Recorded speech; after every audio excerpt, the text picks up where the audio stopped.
Hello everyone, this is Dinesh. I welcome you all once again in our YouTube channel.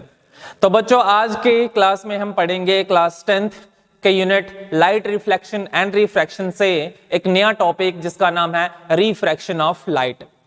Last की class में बच्चों हमने किए थे कन्वेक्स मिरर के कुछ इंपॉर्टेंट न्यूमेरिकल्स जो कि board examination point of view से बहुत ज्यादा इंपॉर्टेंट हैं और जो कुछ लास्ट ईयर के बोर्ड एग्जामिनेशन में पूछे भी जा चुके हैं। ठीक है, तो जिन स्टूडेंट्स ने उस वीडियो को अभी तक नहीं वॉच आउट किया है तो उसका लिंक नीचे डिस्क्रिप्शन में दिया गया है, आप उस लिंक में जाके उस वीडियो को चेकआउट कर सकते हैं। और अगर उस वीडियो में किसी को भी किसी भी प्रॉब्लम के अंदर कोई डाउट रहता है या है तो वो नीचे कमेंट बॉक्स में कमेंट करके हमें पूछ सकते हैं। अपनी नेक्स्ट वीडियो में आपके डाउट्स जो है वो पूरी तरह से सॉल्व किए जाएंगे। तो बेसिकली आज हम शुरू करेंगे रिफ्रैक्शन वाला टॉपिक। रिफ्रैक्शन ऑफ लाइट क्या होता है बच्चों? ऑलरेडी पहले लेक्चर में मैंने आपको बताया था कि लाइट जो ट्रेवल करती है वो हमेशा स्ट्रेट लाइन में ट्रेवल करती है, बट ये हर केस में पॉसिबल नहीं है। ऐसा पॉसिबल नहीं है कि हमेशा लाइट जो है वो हमेशा स्ट्रेट लाइन में ही ट्रेवल करेगी। हाँ, अगर सेम मीडियम है, मीडियम मतलब एक वो ट्रांसपेरेंट सबस्टेंस जिसमें लाइट ट्रेवल कर सके उसे हम मीडियम कहते हैं। ठीक है, मीडियम कोई भी हो सकता है, चाहे एयर एक मीडियम है, ग्लास एक मीडियम है, ठीक है, कैरोसिन ऑयल एक मीडियम है, वाटर एक मीडियम है, क्योंकि इन सब के अंदर लाइट जो है वो ट्रेवल कर जाती है, मींस लाइट उसके अंदर से पास हो जाती है, उसको हम मीडियम कहते हैं। तो लाइट जो है वो हमने स्टार्टिंग में पढ़ा था कि एक स्ट्रेट लाइन में ट्रेवल करती है, बट ऐसा हर केस में पॉसिबल नहीं होता है। स्ट्रेट लाइन में तभी ट्रेवल करेगी अगर वो एक ही मीडियम के अंदर ट्रेवल कर रही है। एक ही मीडियम के अंदर ट्रेवल कर रही है, अगर मैं बात करूं एयर की, हवा की, तो हवा एक मीडियम है। अब हवा में अगर हर जगह पे हवा की डेंसिटी जो एयर की डेंसिटी है वो सेम है, तो मींस उस हवा में, उस मीडियम में लाइट जो है वो स्ट्रेट लाइन में ही ट्रेवल करेगी, वहां पे लाइट बेंड नहीं करेगी, ना वो रिफ्रैक्ट करेगी। रिफ्रैक्ट का मीनिंग होता है बेंड होना लाइट का। ठीक है, अगर मैं रिफ्रैक्ट का मीनिंग बताऊं तो रिफ्रैक्ट का जनरली जो मीनिंग होता है वो क्या होता है? लाइट का बेंड करना, bending of light, bending of light, light का बेंड होना। ठीक है, अगर वो स्ट्रेट लाइन में ट्रेवल कर रही है तो अगर वो किसी पॉइंट पे जाके, मान लो इस पॉइंट पे आके वो बेंड कर रही है, ठीक है, किसी रीजन की वजह से इस पॉइंट पे आके वो बेंड हो रही है इस तरह से, तो यानी कि वो एक मीडियम से, ये मीडियम हमारा 1 हो सकता है और इसके आगे जो मीडियम है वो हमारा मीडियम 2 हो सकता है, कोई और मीडियम हो सकता है जिसकी वजह से लाइट जो है वो बेंड कर रही है। अगर एक ही मीडियम हो, जैसे मैंने लिया कि एग्जांपल एयर है, अगर पूरे जैसे हमारे पूरे एटमॉस्फेयर में एयर प्रेजेंट है, तो उस केस में क्या होगा? लाइट जो है वो हमेशा स्ट्रेट लाइन में ट्रेवल करेगी, always in a straight line. But उसके लिए भी एक आपने याद रखनी है चीज की हर एक पॉइंट के ऊपर एयर की जो डेंसिटी है वो सेम रहनी चाहिए। अगर डेंसिटी एयर की एक जगह पे अलग है, दूसरी जगह पे अलग है, तब भी जो है वो एयर बेंड करेगी, वो रिफ्रैक्ट करेगी। अब ये वाला जो टॉपिक है वो नेक्स्ट हमारे यूनिट ह्यूमन आई वाले यूनिट में है। ठीक है, एटमॉस्फेरिक रिफ्रैक्शन, इसको डिटेल में हम वहां पे पढ़ेंगे। तो रिफ्रैक्शन का मतलब अगर हम शॉर्ट में देखेंगे तो रिफ्रैक्शन का मतलब क्या हो गया? Bending of light rays. और वो बेंड किसकी वजह से? जब लाइट एक मीडियम से दूसरे मीडियम में ट्रेवल कर रही है। अगर मैं बात करूं सिंपल, यहां पे एग्जांपल से हम इसको क्लियर करने की कोशिश करेंगे। हमारे पास एक ये ग्लास है, ठीक है सॉरी, ये ग्लास को हमने कॉर्नर्स को नाम दे दिया ABCD। अब ग्लास के बाहर जो है वो पूरा एटमॉस्फेयर है जो हमारा एयर है। ठीक है, एयर, और ये क्या आ गया? ग्लास। अब एयर से होते हुए एक लाइट रे आ रही है। ठीक है, एयर से मान लो ये सनलाइट है, सनलाइट, सन की जो रोशनी है, सन की जो लाइट है वो इस ग्लास के ऊपर आके पड़ रही है। अब बाहर का जो एटमॉस्फेयर है बच्चों वो कैसा है? वो एयर है। ठीक है, बाहर का जो मीडियम है, एयर इज अ मीडियम जिसमें लाइट रे ट्रेवल कर रही है। और ये जो लाइट रे आ रही है, ये कौन सी लाइट रे होगी? ये इंसिडेंट रे होगी। ठीक है, this is a incident ray लिखा भी हुआ है, this is a incident ray. अब जो वो एयर के मीडियम से आएगी, ठीक है, जब वहां पे मीडियम एयर होगा, जब एयर से ट्रेवल करते हुए आएगी, और जहां पे ग्लास रखा हुआ है, सामने कोई एक ग्लास रखा गया, एयर से आ रही है और यहाँ पे ग्लास है, ग्लास का कोई भी शीशा जो है वो रखा हुआ है। अब जब वो पड़ेगी तो ग्लास पे पड़ने के बाद क्या वो स्ट्रेट लाइन में ट्रेवल कर जाएगी? अभी तक तो हमने पढ़ा कि लाइट जो होती है वो स्ट्रेट लाइन में ट्रेवल करती है। कब तक? जब वो एक ही मीडियम में ट्रेवल कर रही हो और वहां पे हर एक उस मीडियम के अंदर जो मीडियम की डेंसिटी है वो सेम हो। तब वो स्ट्रेट लाइन में ट्रेवल करेगी। बट इस केस में स्ट्रेट लाइन में ट्रेवल नहीं करेगी। जैसे ही वो इस पॉइंट को टच करेगी, ये जो ग्लास का पॉइंट टच है, इंसिडेंट रे जैसे ही इस पॉइंट को टच करेगी तो वो क्या कर जाएगी, बेंड हो जाएगी। बेंड किस तरह से होगी, यहां पे देख लेते हैं। ये हमारा पॉइंट Q आ गया, ठीक है। यहाँ पे एक नॉर्मल हम परपेंडिकुलर डिस्टेंस ड्रॉ करेंगे, जैसे हम कहां पे करते थे, आपके रिफ्लेक्शन वाले पार्ट में करते थे, ठीक है। अब ये लाइन जो है वो ऐसे स्ट्रेट पास करेगी नहीं, ऐसे स्ट्रेट पास नहीं करेगी, स्ट्रेट लाइन में ट्रेवल नहीं करेगी। वो क्या करेगी, इस स्ट्रेट लाइन को पास ना करते हुए वो बेंड हो जाएगी कुछ इस तरह से। ये रिफ्रैक्टेड रे आएगी हमारी, इसे हम कहेंगे रिफ्रैक्टेड रे। अब ये रिफ्रैक्ट क्यों हो रही है, इसका पीछे का कारण क्या है, इसका कॉज क्या है, वो हम नेक्स्ट स्लाइड के अंदर पढ़ेंगे।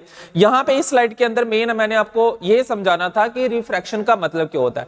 रिफ्रैक्शन का मतलब होता है लाइट रे का बेंड होना। जैसे यहां पे इंसिडेंट रे आ रही है तो बकायदा उसको स्ट्रेट लाइन से पास हो जाना चाहिए था, बट स्ट्रेट लाइन में वो नहीं ट्रेवल कर रही।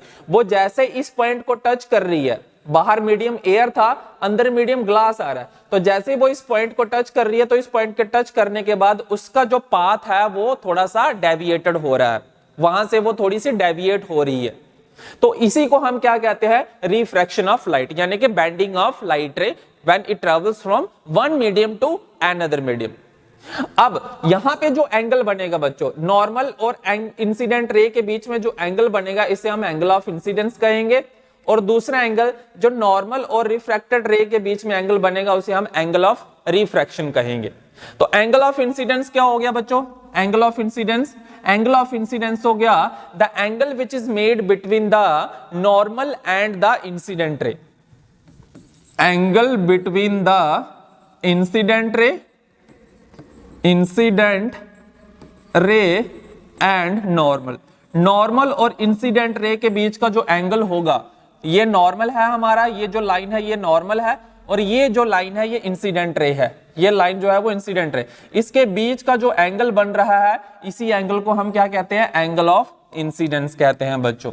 और दूसरा angle, angle of reflection, refraction. Angle of refraction क्या होता है, the angle between the normal and the refracted रे और नॉर्मल के बीच का जो एंगल होगा उस एंगल को हम क्या नाम देंगे, एंगल ऑफ रिफ्रैक्शन का नाम देंगे। इसको हम ये हमारी नॉर्मल लाइन है और ये हमारी रिफ्रैक्टेड रे है, दिस इज द रिफ्रैक्टेड रे, जैसे यहाँ पे लिखा हुआ है।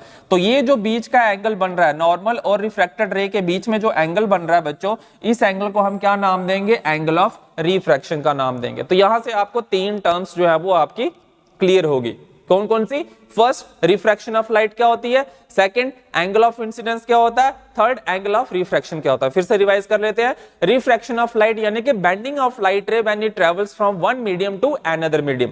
जैसे यहां पे मीडियम बाहर क्या था, एयर, अंदर मीडियम क्या था, ग्लास। तो एक मीडियम से जब लाइट रे जो है वो दूसरे मीडियम में एंटर करेगी तो वहां पे लाइट क्या करेगी, रिफ्रैक्ट करेगी, यानी कि बेंड करेगी। अब जो एंगल ऑफ इंसिडेंस होगा वो कौन सा एंगल होगा, the angle which is made by the normal and the incident ray is called the angle of incidence. And यहां पे जो रिफ्रैक्टेड एंगल बना, रिफ्रैक्टेड एंगल, वो एंगल कौन सा कहलाएगा, the angle which is made between the normal and the refracted रे is called the angle of refraction. Understand. अब ये रिफ्रैक्शन बच्चों किसकी वजह से हो रही है, क्या है इसके पीछे का रीजन कि लाइट जो है वो बेंड हो रही है जब वो एक मीडियम से दूसरे मीडियम में ट्रेवल कर रही है। What is the reason behind this, what is the cause behind it, उसके बारे में हम पढ़ेंगे। चलिए नेक्स्ट स्लाइड पे बढ़ते हैं। नेक्स्ट स्लाइड में हमें क्या दिया है वो देख लेते हैं, ठीक है। नेक्स्ट स्लाइड में दिया है हमें कॉज ऑफ रिफ्रैक्शन। रिफ्रैक्शन जो हो रही है, जो लाइट रे बेंड हो रही है, यहां पे जो लाइट बेंड हो रही है जबकि उसको सीधे पास होना चाहिए था, क्योंकि हमने स्टार्टिंग में ही पढ़ा कि लाइट जो है वो स्ट्रेट लाइन में ट्रेवल करती है, बट यहां पे लाइट जो है वो बेंड हो रही है। अब इसके पीछे का क्या रीजन है, इसके पीछे का क्या कॉज है, तो उसको समझने से पहले हम यहां पे मैंने तीन चीजें लिखी हुई हैं। फर्स्ट है speed of air, speed of light in air, speed of light in water and speed of light in glass. अब आपको पता है कि स्पीड ऑफ लाइट एयर के अंदर क्या होती है, लाइट की स्पीड जो है वो एयर के अंदर क्या होती है, 3 × 10⁸ मीटर पर सेकंड होती है। अंडरस्टैंड, ये स्पीड होती है एयर की लाइट के अंदर।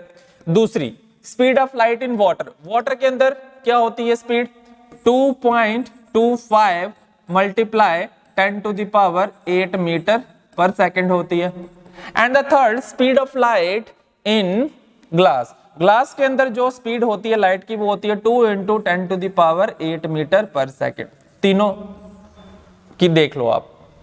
Speed of light in air 3 into 10 to the power 8 metre per second, speed of light in water 2.25 into 10 to the power 8 metre per second, and speed of light in glass is 2 into 10 to the power 8 metre per second.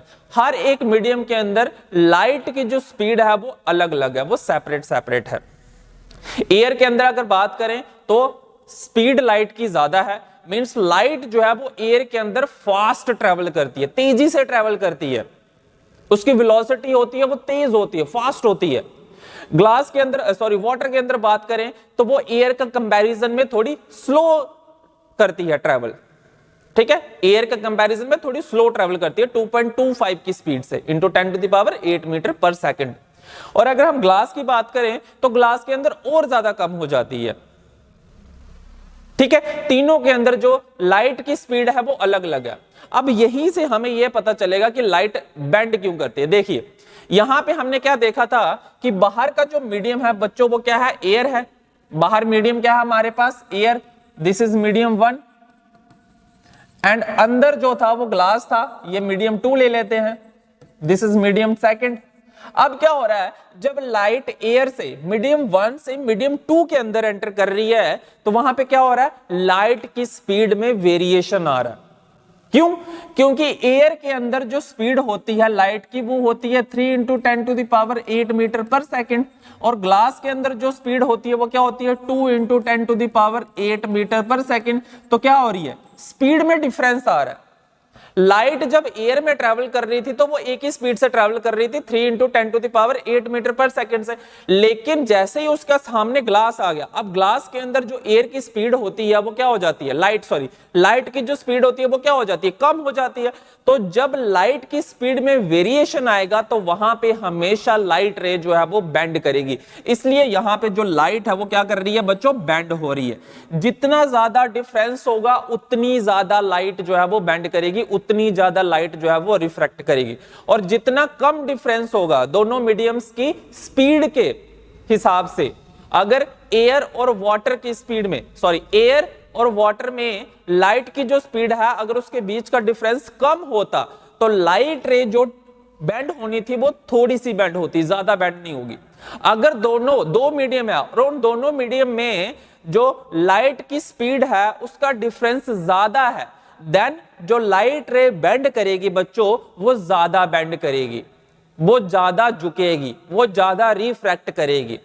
इसी की वजह से light जो है वो bend करती है। यही रीजन है जिसकी वजह से लाइट रे जो है वो क्या करती है, बेंड करती है। This is the cause behind the refraction of light. क्या अगर आपसे कोई पूछता है कि क्या कॉज है इसके पीछे, लाइट रे रिफ्रैक्ट क्यों करती है, तो वहां पे आप ये रीजन दे सकते हैं क्योंकि अगर एक मीडियम से दूसरे मीडियम में ट्रेवल करती है तो दोनों मीडियम में जो लाइट की जो स्पीड होती है वो अलग अलग होती है, जिसकी वजह से लाइट जो है वो एक मीडियम से दूसरे मीडियम में जब जाती है तो वो क्या करती है, बेंड करती है, वो रिफ्रैक्ट करती है। अंडरस्टूड? चलिए ये टॉपिक हो गया क्लियर आपका कॉज वाला। नेक्स्ट करते हैं। नेक्स्ट टॉपिक क्या है हमारा, नेक्स्ट है रेयरर एंड डेंसर मीडियम। अब रेयरर और डेंसर मीडियम क्या होते हैं, ये बेसिक कंसेप्ट है। अगर आपको ये कंसेप्ट क्लियर हो जाते हैं तो आप इन क्वेश्चंस में से अगर किसी भी तरह का क्वेश्चन आपको आता है, किसी तरह से घुमा फिरा के अगर आपको क्वेश्चन पूछा जाता है तो आप बड़ी इजी तरीके से उसको सॉल्व कर सकते हैं। और इस तरह के क्वेश्चन जनरली जो है वो 1-1, 2-2 मार्क्स के लिए एग्जाम में, बोर्ड एग्जाम में पूछे जाते हैं, चाहे वो सीबीएसई का बोर्ड एग्जाम है बच्चों, चाहे वो जेके बोर्ड का एग्जाम है, ठीक है। कहीं पे भी किसी भी बोर्ड में अगर इस तरह के क्वेश्चन पूछे जाएंगे तो उसके लिए आपके पहले बेसिक कंसेप्ट क्लियर होना जो है वो जरूरी है। चलिए आप देखते हैं रेयरर और डेंसर मीडियम क्या होता है। क्या होते हैं रेयरर और डेंसर मीडियम? देखिए रेयरर मीडियम एक वो मीडियम होता है, मीडियम, अब मैंने मीडियम की बात की, फिर से मीडियम का मतलब क्या हो गया, मैं मीडियम की यहां पे डिफाइन कर देता हूं क्योंकि बड़े सारे बच्चे ना जब क्वेश्चन को लर्न करते हैं, जब उसको समझने की कोशिश करते हैं तो उनको ये छोटी छोटी चीजें जो है वो नहीं पता चलती हैं कि मीडियम क्या है, व्हाट इज मीडियम। तो मीडियम, यहां पे मीडियम की जो डेफिनेशन है, मीडियम क्या है, it is a transparent substance in which light travels, in which light travels। Medium क्या है? एक ट्रांसपेरेंट सब्सटेंस है जिसके अंदर लाइट जो है वो ट्रेवल करती है। जैसे एयर, एयर एक ट्रांसपेरेंट सब्सटेंस है, उसके अंदर लाइट ट्रेवल कर जाती है। अंडरस्टैंड? वाटर एक ट्रांसपेरेंट सब्सटेंस है, उसके अंदर लाइट ट्रेवल कर जाती है। ग्लास एक ट्रांसपेरेंट सब्सटेंस है, उसके अंदर लाइट ट्रेवल कर जाती है। कैरोसिन ऑयल एक ट्रांसपेरेंट सब्सटेंस है, उसके अंदर लाइट ट्रेवल कर जाती है। डायमंड एक ट्रांसपेरेंट सब्सटेंस है, उसके अंदर लाइट ट्रेवल कर जाती है। तो ये सारे क्या है? मीडियम कहलाते हैं। इन्हीं को हम मीडियम कहते हैं। मीडियम यानी कि कोई भी सब्सटेंस जिसके अंदर लाइट ट्रेवल कर सकती है, that is called a medium. अब मैं क्या कह रहा था? क्या कह रहा था बच्चों? रेयरर और डेंसर मीडियम क्या होते हैं? बच्चों रेयरर मीडियम वो मीडियम होगा, रेयरर मीडियम के बारे में पहले बात कर लेते हैं। रेयरर मीडियम वो मीडियम होगा इन विच, जिसके अंदर speed of light is maximum. वो मीडियम जिसके अंदर स्पीड ऑफ लाइट मैक्सिमम होगी, ज्यादा होगी, लाइट जो है वो फास्ट ट्रेवल करेगी, तो वो मीडियम जो होगा वो हमारा कौन सा मीडियम कहलाएगा? रेयरर मीडियम कहलाएगा। And the second one is denser. अब डेंसर मीडियम कौन सा होगा? इन विच, वो मीडियम जिसमें स्पीड जो है ऑफ लाइट की वो कम होगी, speed of light is less. ठीक है, जिसमें लाइट की स्पीड लेस होगी। जैसे एग्जांपल ले लेते हैं, अगर मैं एग्जांपल लेता हूं एयर एंड वाटर की, एयर एंड वाटर की एग्जांपल लेता हूं बच्चों, तो एयर एंड वाटर में बताइए रेयरर मीडियम कौन सा होगा और डेंसर मीडियम कौन सा होगा? बता सकते हैं आप? चलिए मैं बताता हूं। एयर जो है वो रेयरर मीडियम होगा और वाटर जो है वो डेंसर मीडियम होगा। अब आप कहेंगे क्यों सर? पूछिए सवाल, पूछिए। आप पूछेंगे सर क्यों, ऐसा क्यों? एयर जो है वो रेयरर क्यों है और वाटर जो है वो डेंसर क्यों है? तो इसके पीछे का रीजन ये है कि एयर में वाटर की जो एयर में जो लाइट की स्पीड होती है बच्चों वो होती है 3 × 10⁸ मीटर पर सेकंड, और वाटर के अंदर जो लाइट की स्पीड होती है वो क्या होती है? 2.25 × 10⁸ मीटर पर सेकंड। तो मैक्सिमम स्पीड किसमें है? इसमें। लाइट जो है वो सबसे ज्यादा किस मीडियम के अंदर ट्रेवल कर रही है? फास्ट। एयर के अंदर फास्ट ट्रेवल कर रही है, तो that means air is a rarer medium and water is a denser medium. अब दूसरी बात कर ले, तो मैं दूसरी एग्जांपल ले लेता हूं, ये मैं मिटा देता हूं। दूसरी एग्जांपल लेता हूं वाटर और ग्लास की, वाटर और ग्लास की एग्जांपल लेता हूं। वाटर के अंदर स्पीड ऑफ लाइट क्या होती है बच्चों? वाटर के अंदर जो लाइट की स्पीड होती है वो होती है 2.25 × 10⁸ मीटर पर सेकंड, और ग्लास के अंदर क्या होती है? 2 × 10⁸ मीटर पर सेकंड। अब आप क्या कहेंगे कि वाटर और ग्लास में रेयरर और डेंसर मीडियम कौन से हैं? ऑब्वियसली इन दोनों को कंपेयर अगर करेंगे तो लाइट की स्पीड सबसे ज्यादा किसमें है? वाटर में है। तो that means water is a rarer medium and glass is a denser medium. अब ये रेयरर और डेंसर का समझाने का मेरा मतलब क्या है? क्यों मैं आपको रेयरर और डेंसर मीडियम के बारे में बता रहा हूं बच्चों? रेयरर और डेंसर मीडियम के बारे में इसलिए बता रहा हूं कि जब लाइट रे बेंड करती है तो वो जो एक मीडियम होता है वो दो मीडियम से होते हुए ट्रेवल करती है। अब लाइट का बेंड होना, किस तरफ बेंड होना, वो हमें कैसे पता चलेगा कि वो नॉर्मल की तरफ बेंड कर रही है या away from the normal bend कर रही है? वो कैसे पता चलेगा? अगर लाइट रे एयर से ग्लास में, या फिर हम कह सकते हैं रेयरर से डेंसर में ट्रेवल कर रहेगी, तो वो क्या करेगी? बेंड करेगी टूवर्ड्स नॉर्मल, नॉर्मल की तरफ झुकेगी। यहां पे लिखा होगा, मैं बता देता हूं आपको। ठीक है, ये तो हमारा आ गया बेसिक टॉपिक जो मैंने ऑलरेडी आपको बता दिया है। ठीक है, हाँ, अगर रेयरर से डेंसर में ट्रेवल करेगी, अब एयर क्या है हमारा? रेयरर मीडियम, ग्लास क्या है? Denser medium. क्यों है? क्योंकि एयर के अंदर जो स्पीड है वो क्या है? 3 × 10⁸ मीटर पर सेकंड, और डेंसर के अंदर क्या है? ग्लास की स्पीड क्या है? लाइट जो है वो किस स्पीड से ट्रेवल करती है ग्लास के अंदर? वो करती है 2 × 10⁸ मीटर पर सेकंड। तो यानी कि रेयरर मीडियम कौन सा हो गया? एयर, और डेंसर मीडियम कौन सा हो गया? ग्लास। तो जब लाइट रे रेयर से डेंसर मीडियम में ट्रेवल करेगी बच्चों, तो वो किस तरफ बेंड करेगी? वो बेंड करेगी टूवर्ड्स द नॉर्मल। वो बेंड करेगी टूवर्ड्स द नॉर्मल, नॉर्मल की तरफ बेंड करेगी। जैसे ये अगर हम देखें तो ऐसे पास होना चाहिए था, बट ऐसे पास होके वो किस तरफ बेंड की? नॉर्मल की तरफ बेंड की। देखिए किस तरफ बेंड की, यहां से वेरिएशन देखिए तो किस तरफ बेंड कर रही है? ये नॉर्मल की तरफ बेंड कर रही है। अंडरस्टैंड? ये किस तरफ बेंड कर रही है? नॉर्मल की तरफ बेंड कर रही है। अंडरस्टैंड? अब क्या होगा जब लाइट रे डेंसर से रेयर मीडियम में ट्रेवल करेगी, तब क्या होगा देख लेते हैं। डेंसर से रेयर मीडियम, अब ये जो ग्लास है ये कौन सा मीडियम है बच्चों? डेंसर मीडियम है। This is a denser medium and air is a rarer medium. अब लाइट रे कहां से ट्रेवल कर रही है? डेंसर से होते हुए आ रही है और कहां पे जा रही है? रेयर मीडियम में आ रही है। तो डेंसर से जब रेयर मीडियम में आएगी, जब डेंसर मीडियम से रेयर मीडियम में लाइट आएगी तो वो क्या करेगी? Away from the normal, normal से दूर भागेगी वो। जैसे देखिए यहां से नॉर्मल से ये दूर गई, ठीक है, नॉर्मल से क्या हुआ? ये नॉर्मल से दूर गई। और इस रे ऑफ लाइट को हम बच्चों क्या कहते हैं? इमर्जेंट रे भी कहते हैं। इमर्जेंट रे और जो इंसिडेंट रे होती है ये एक दूसरे के क्या होती हैं? पैरेलल होती हैं। ये आपने ध्यान रखना है। इमर्जेंट रे और इंसिडेंट रे जो होती हैं वो एक दूसरे के क्या होती हैं? पैरेलल होती हैं। एक दूसरे के क्या आएंगी? ये पैरेलल आएंगी। समझ आ गया? तो जब डेंसर से रेयर जाएगी तो अवे फ्रॉम द नॉर्मल। अब तो मेरा डेंसर और रेयर मीडियम का समझाने का यही मतलब था कि अगर आपको क्वेश्चन पूछा जाए कि अगर लाइट रे रेयर मीडियम से डेंसर मीडियम में जाएगी तो बताइए वो किस तरफ बेंड करेगी? ये आपको क्वेश्चन आ सकता है। या डेंसर से रेयर में जाएगी तो वो किस तरफ बेंड करेगी? ये क्वेश्चन आ सकता है। यही मेरा मेन फोकस था इस चीज को समझाने का। आई होप आपको अच्छे से समझ आया होगा। अब ये तो हमने पढ़ लिया कि अगर लाइट रे किसी एंगल से पड़ रही है, किसी एक मीडियम से दूसरे मीडियम में ट्रेवल कर रही है तो वो क्या होगी? वो बेंड होगी। अब बेंड वो किस हिसाब से होगी वो हमें पता चल जाएगा कि हमें मीडियम फाइंड आउट करना पड़ेगा कि मीडियम कौन सा है, और उस हिसाब से हम बता सकते हैं कि लाइट जो है वो अवे फ्रॉम द नॉर्मल जाएगी या टूवर्ड्स द नॉर्मल आएगी। बट अगर लाइट रे स्ट्रेट ट्रेवल कर रही है एक मीडियम में, स्ट्रेट ट्रेवल का मतलब कैसे हो गया? जैसे मैं यहां पे बताता हूं आपको। स्ट्रेट का मतलब यहां पे क्या है? व्हाट हैपन्स व्हेन, जैसे रेयर से डेंसर गई तो क्या आएगा? Bend towards the normal. Velocity क्योंकि डिक्रीज कर रही है, वेलोसिटी डिक्रीज होने का मतलब कि एयर में वेलोसिटी है 3 × 10⁸ मीटर पर सेकेंड, और ग्लास या वाटर के अंदर जो स्पीड होती है ग्लास की अगर बात करें तो होती है 2 × 10⁸ मीटर पर सेकेंड। तो वेलोसिटी क्या हो रही है? डिक्रीज हो रही है। वेलोसिटी क्या कर रही है? डिक्रीज कर रही है। तो वेलोसिटी अगर डिक्रीज करेगी तो वो क्या करेगी? बेंड करेगी टूवर्ड्स द नॉर्मल।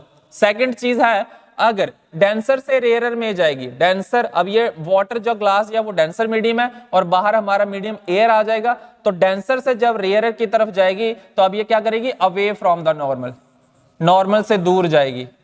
नॉर्मल से क्या करेगी? दूर जाएगी। अब ऐसा क्यों होगा? क्योंकि यहाँ पे वेलोसिटी क्या हो रही है बच्चों? इंक्रीज हो रही है, वेलोसिटी इंक्रीजेस। और थर्ड है अलोंग द नॉर्मल। अगर लाइट रे अलोंग द नॉर्मल, अब ये यही हमारा नॉर्मल होता है और यहीं से लाइट रे जो है वो आ रही है, इसी पाथ से, जिस पाथ पे हमने नॉर्मल ड्रॉ किया गया है, अगर उसी पाथ से, उसी रास्ते से अगर इंसिडेंट रे आ रही है तो वो क्या करेगी? बेंड करेगी? जी नहीं, वहां पे लाइट रे बेंड नहीं करेगी। अब इसलिए नहीं करेगी क्योंकि वो पाथ जो है वो स्ट्रेट है। अगर स्ट्रेट पाथ में लाइट रे ट्रेवल करती है एक मीडियम से दूसरे मीडियम में, या अलोंग द नॉर्मल पास होती है, तो वहां पे लाइट रे बेंड नहीं करेगी, वो सेम पाथ से गुजर जाएगी। ये मैंने अपने फर्स्ट के सेकंड लेक्चर में भी आपको बताया था जब हमने रिफ्लेक्शन वाला पार्ट किया था। ठीक है, तो ये तीन चीजें आपने रिकॉल रखनी है, इसको अच्छे से दिमाग के अंदर सेट कर लेना है। समझ आ गया? तो ये था हमारा आज का टॉपिक रिफ्रैक्शन के बारे में, बेसिक कंसेप्ट कि रिफ्रैक्शन क्या होता है, उसके अंदर कौन कौन सी टर्म्स आती हैं, रेयर मीडियम, डेंसर मीडियम क्या होते हैं, रिफ्रैक्शन के पीछे का कॉज क्या है, रीजन क्या है, ये सारा आज की वीडियो में हमने कवर किया। अब नेक्स्ट वीडियो में मैं बच्चों को पढ़ाऊंगा आपको कि लॉज कौन कौन से होते हैं रिफ्रैक्शन के। जैसे लॉज ऑफ रिफ्लेक्शन था उसी तरह से लॉज ऑफ रिफ्रैक्शन होते हैं। तो रिफ्रैक्शन के लॉज हम अपनी नेक्स्ट क्लास में बच्चों करेंगे। तो अगर आज की वीडियो अच्छी लगी हो तो क्या करना है आपने? लाइक करना है, दोस्तों के साथ शेयर करना है और कमेंट करना तो बिल्कुल ना भूलें। तो मिलते हैं बच्चों अपने नेक्स्ट वीडियो में, तब तक के लिए thank you so much and stay tuned with us.